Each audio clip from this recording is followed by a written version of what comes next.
मुसाफत के बाद हम इस वक्त पहुंच चुके हैं ज़िला रहीम यार खान में, और जिस फार्म पर अब हम मौजूद हैं ये farm colonel Mohammad Umar Khan farm है। और इस फार्म की ख़ास बात यह है कि गुज़श्ता सीज़न में इस फार्म से फार्म के मैनेजर मोहम्मद आसिफ ने 82 मन फ़ी एकड़ पैदावार लेकर पाकिस्तान भर में रिकॉर्ड कायम किया, और हुकूमत पंजाब की तरफ से उनको फर्स्ट प्राइज़ भी दिया गया। अस्सलाम वालेकुम सर। वालेकुम अस्सलाम। कैसे हैं आप? अल्हम्दुलिल्लाह, अल्लाह पाक का बड़ा करम। आप सुनाएं। सबसे पहले आपको बहुत मुबारक हो कि आपने इतनी बड़ी अचीवमेंट हासिल की। अल्हम्दुलिल्लाह जी, अल्लाह पाक का बड़ा करम है।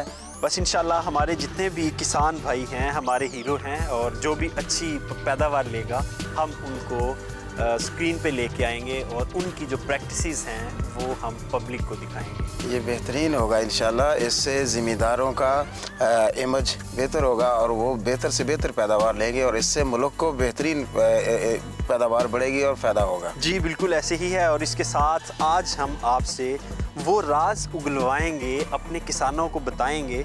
जो किसान हमारा 25 मन ले रहा है उसको हमने आज बताना है, समझाना है कि वो 82 मन कैसे ले जैसे आपने ली। इंशाल्लाह ज़रूर जी, हर वो चीज़ बताएंगे जैसे एक दूसरे ज़िम्मेदार का फ़ायदा हो। आसिफ साहब, आप माशाल्लाह गुज़श्ता 5 सालों से 330 एकड़ का एक बड़ा फार्म है ये मैनेज कर रहे हैं। अच्छा, इसमें जो आपने गंदम लास्ट टाइम लगाई है वो कितने एकड़ पे थी? हमारी पिछले साल गंदम 110 एकड़ पे थी। नुमाइशी प्लॉट की पैदावार 82 मन ली आपने, तो जो बाकी ओवरऑल फार्म था उसकी क्या प्रोडक्शन है? हमारी ओवरऑल जो पैदावार है वो 52 मन पर एकड़, 110 एकड़ एवरेज जो हमारी बनी है वो 52 मन बनी है। यानी गुज़श्ता साल हमारा जो आम फार्मर है उसकी जो एवरेज थी वो 25 मन थी, तो आपकी उससे डबल से भी ज़्यादा है। तो आपकी माहिराना राय हम ज़रूर अपने किसानों तक पहुंचाएंगे, और आपके जो तजुर्बात हैं उससे हम अपने किसान भाइयों को ज़रूर मुस्तफ़ीद करेंगे ताकि वो भी अपनी पैदावार में इजाफ़ा कर सकें। हम आपको लिए चलेंगे आसिफ साहब के साथ इनके फार्म पर। मैं कुछ नहीं बोलूँगा, अवाम आपको सुनना चाहती है। आप इस वक्त रोल मॉडल हैं गंदम काश्त करने वाले किसानों के लिए, तो आपकी हर बात किसान फॉलो करेंगे। तो मैं चाहता हूं कि आप हमें वो बातें बताएं जो किसान करें और उनको आप जितनी पैदावार मिले। हाँ जी बिल्कुल ज़रूर। हमने सबसे पहले ज़मीन का इंतखाब किया, जो हमारी सबसे अच्छी ज़मीन होती है मेरा ज़मीन, उसको। फिर उसके बाद हमने ज़मीन का एनालिसिस करवाया ताकि उसका पता चल सके कि उसमें कौन सी चीज़ की कमी है और कौन सी ज़्यादती है। उसी के हिसाब से फिर हमने फर्टिलाइज़र प्लान तरतीब देना होता है ताकि गंदम की पैदावार में कमी ना आए, इजाफा हो। और उसी के हिसाब से हमने फिर गंदम की वैरायटीज़ सेलेक्ट करनी होती हैं जो महकमा ज़राअत की तरफ से सिफारिश करदा होती हैं, जो सबसे ज़्यादा अच्छी पैदावार दे सकें। हमने पिछले साल जो वैरायटी सेलेक्ट की थी जिस पे हमें फ़र्स्ट प्राइज़ मिला वो दिलकश 2021 अप्रूव्ड वैरायटी है। गवर्नमेंट पंजाब सीड कॉरपोरेशन से भी ये वैरायटी आसानी से आम ज़िम्मेदारों को भी मिल जाती है। हाँ जी, उसके अलावा फिर जब हमने अपनी गंदम लगाई तो उसका सोइंग टाइम जो है ना वो देखना पड़ता है। हमारे इस इलाके में 25 अक्टूबर से काश्त गंदम की काश्त शुरू हो जाती है, तो हमने नवंबर के पहले हफ्ते में अपनी जो गंदम की काश्त थी वो कंप्लीट कर ली। 5 नवंबर को हमने अपनी वैरायटी लगा ली, और गंदम लगाने के बाद हमने यानी कि ज़मीन तैयार की। ज़मीन की तैयारी जो है ना वो हम जदीद आलात, जो ज़रूरी आलात इस वक्त मार्केट में मौजूद हैं वो हमारे पास फार्म पे मौजूद हैं, उनसे हमने ज़मीन की तैयारी की, रूटावेट किया, कल्टी हल और ड्रिल के साथ हमने काश्त की।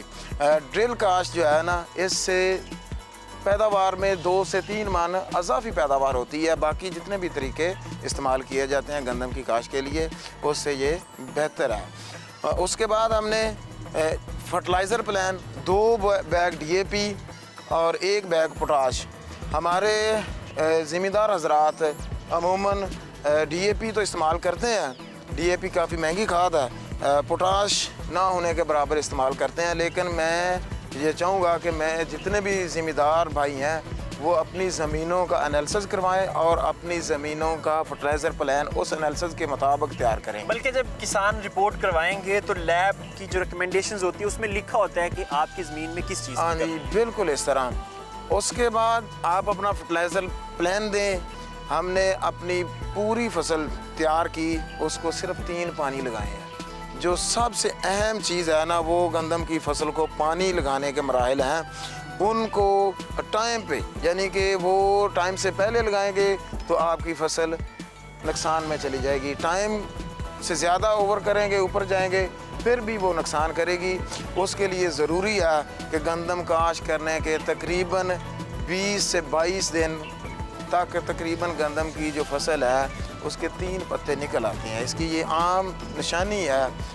तमाम ज़िम्मेदार जो भी काश्तकारी करते हैं सबको इसका इल्म है। 3 पत्ते जब गंदम की फसल के हो जाएं तो वो अपनी फसल को पहला पानी लगा दें, और पहले पानी के साथ यूरिया लाजमी दें। यूरिया फसल की ज़रूरत है। उस वक्त फसल ने, गंदम की फसल ने अपने टिलर्स बनाने होते हैं, शगुफ़े बनाने होते हैं, झाड़ बनाना होता है, जो ज़्यादा पैदावार के लिए ज़रूरी है। उसके बाद हमने अपनी गंदम की फसल पे जब दूसरा पानी तकरीबन 1 महीने के बाद लगाया, 1 महीने का गैप दिया, 1 महीने के बाद हमने दूसरा पानी लगाया अपनी गंदम को, और गंदम के दूसरे पानी में हमने उसको फास्फोरस और यूरिया, यानी कि मिड लाइफ में फास्फोरस गंदम की फसल के लिए बहुत ज़रूरी है, वो हमने दी। उसके बहुत ज़्यादा अच्छे रिज़ल्ट्स मिले हमें, और ये हमारा 2 पानी कंप्लीट हो गए। दूसरे पानी के बाद हमने, यानी हमारे जो किसान हैं वो नॉर्मली जब ज़मीन तैयार कर रहे होते हैं बेसिल डोज के तौर पे डीएपी देते हैं, फास्फोरस। हाँ, तो आपने 1 महीने बाद जब आपने दूसरा पानी लगाया तब भी आपने DAP तकरीबन हमारी फसल उस वक्त 55 दिन की थी जब हमने उसको दूसरा पानी लगाया, और दूसरे पानी के साथ हमने मिड लाइफ जो दरमियान उसकी फसल की है ना ज़िंदगी, उसमें हमने 1 बैग NP, वो नाइट्रोजन और फास्फोरस दोनों चीज़ें उसमें है, वो हमने पर एकड़ के हिसाब से इसमें डाला। उसके बाद हमने NPK का, जब ये वतर हालत में आ गई तो NPK का हमने स्प्रे भी किया, और उसके साथ हमने अमाइनो एसिड का स्प्रे भी अपनी फसल पे किया। उसके भी बड़े शानदार रिजल्ट्स मिले हैं। उससे हमारी फसल इक्वल हो गई, पूरे ब्लॉक में, 5 एकड़ के ब्लॉक में बराबर हो गई, यानी कि वो पैचेस में नहीं थी। मैं ज़रा नाजरीन को NPK का बता दूं, क्योंकि ये हो सकता है कुछ किसानों को इसका पता ना हो। नाइट्रोजन, फास्फोरस और पोटाश को NPK कहते हैं, और ये 3 जो बेसिक हमारे फर्टिलाइजर्स हैं जो ज़मीन की ज़रूरत है, ये वो वाले हैं। और जब गंदम बड़ी हो जाती है, जब आप NPK अप्लाई करना चाह रहे हैं तो फिर ये लिक्विड फार्म में स्प्रे किया जाता है, ये छट्टा नहीं दिया जाता, ये दानेदार शक्ल में नहीं होता, ये आपको लिक्विड फार्म में मार्केट से हर जगह से मिल जाता है। कोशिश करें कि इम्पोर्टेड NPK हो, क्योंकि लोकल और चाइना का वो काम नहीं करता। तो NPK का स्प्रे गंदम के लिए इंतहाई ज़रूरी है। जी सर। उसके बाद जब हमने तीसरा पानी लगाया, ये हमने तकरीबन 5 फरवरी को हमने इसका तीसरा पानी लगाया। तकरीबन उस वक़्त हमारी फसल जो है ना वो 85 डेज़ के करीब थी, 85 दिन की फसल थी। उस वक़्त हमने इसको तीसरा पानी लगाया, और तीसरे पानी के साथ हमने इसको 1/2 बैग यूरिया और 25 किलो SOP पोटाश जो होती है ना, वो flood sulphur of potash, sulphur of potash, sulphur of potash, हाँ जी, वो हमने फ्लड किया। और उससे हमारी जो फसल थी गंदम की फसल, उसका दाने का साइज़ बड़ा ज़बरदस्त बना, झाड़ जो उसका वज़न है वो बड़ा शानदार बना, और सबसे अहम चीज़ उसकी कद, हाइट और उसका सिट्टे का साइज़, यानी बड़ा ज़बरदस्त सिट्टे का साइज़ निकला। और ये सारी चीज़ें, ये सारे अवामल काम हमने अपने फील्ड पे किए। उसके बाद अल्हम्दुलिल्लाह अल्लाह का करम है कि हमारी फसल बेहतरीन फसल थी, और हमने पंजाब में फ़र्स्ट पोजीशन हासिल की है गंदम के जो नुमाइशी प्लाट था उसमें। बहुत शुक्रिया सर। शुक्रिया आपका।